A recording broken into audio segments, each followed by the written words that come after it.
चलिए आगे बढ़ते हैं। पाकिस्तान की सेना का महारथी फील्ड मार्शल मुनीर बाल बाल बचे। शायद उन्हें भी यही नहीं पता होगा कि जो खुद को दुनिया के मानचित्र पर स्थापित करने की कोशिश कर रहा था वो मोसाद के चंगुल से बच गया। लेकिन ये उनका बच पाना कब तक, क्योंकि मोसाद ने जिसे एक बार लॉक कर दिया वो फिर कभी अनलॉक नहीं होता। तो सवाल उठता है, क्या इजराइल की सबसे खूंखार खुफिया एजेंसी मोसाद ने आसिम मुनीर के खिलाफ कोई साजिश रची है? एक रिपोर्ट। तारीख अज्ञात, जगह डिजिटल दुनिया का एक गुप्त गलियारा। पूरी दुनिया शांत थी, लेकिन तभी लाइव पॉडकास्ट के माइक पर एक विदेशी पत्रकार आता है। नाम है पेपे एस्कोबार। वो एक ऐसा नाम लेता है कि इस्लामाबाद से लेकर तेल अवीव तक की खुफिया दफ्तरों में रेड अलर्ट घोषित हो जाता है। एस्कोबार का दावा था मोसाद का टारगेट नंबर 1 कोई और नहीं बल्कि पाकिस्तान के सेना प्रमुख आसिम मुनीर हैं। साजिश की जमीन पाकिस्तान नहीं थी। साजिश के लिए चुना गया दुनिया का सबसे शांत मुल्क स्विट्जरलैंड बर्गेनस्टॉक रिजॉर्ट, जहां कतर, अमेरिका, ईरान के बीच युद्ध रोकने की बेहद गुप्त और संवेदनशील डील चल रही थी। पाकिस्तान इसका मध्यस्थ था, लेकिन मोसाद की खुफिया दस्तावेज कुछ और ही कह रहे थे। वो इस शांति को शमशान में बदलना चाहते थे। प्लान तैयार था, आसिम मुनीर का हमेशा के लिए गेम ओवर। लेकिन मोसाद की इस चाल को भांप चुका था एक और शातिर दिमाग। पाकिस्तानी खुफिया एजेंसी को इस डेथ वारंट की भनक लग जाती है। समय कम था और खतरा बहुत बड़ा। तब पाकिस्तान ने कूटनीति की मर्यादा तोड़ी और ओमान के रास्ते इजराइल को एक ऐसा मैसेज भेजा जिसने नेतन्याहू के होश उड़ा दिए।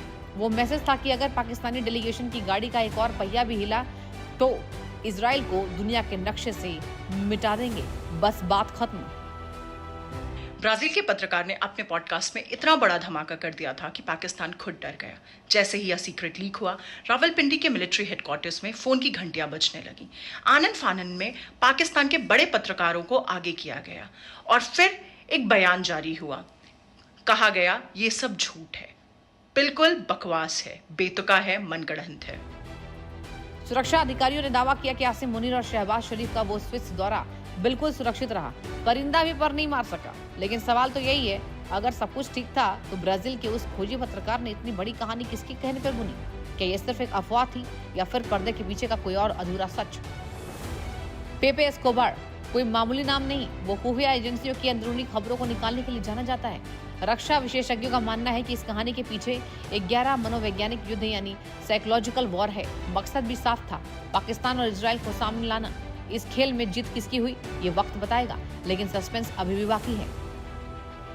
सोशल मीडिया के एक पॉडकास्ट से शुरू हुई ये कहानी 2 देशों के बीच परमाणु युद्ध की धमकी तक पहुंच गई।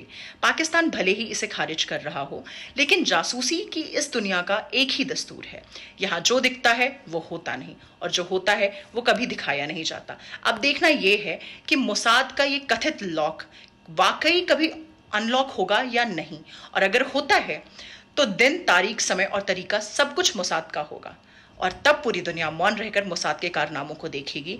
उसका कहीं कोई जिक्र नहीं होगा। और फिलहाल रुकते हैं एक छोटे से ब्रेक के लिए। देश और दुनिया की तमाम खबरों के लिए आप देखते रहिए इंडिया न्यूज़।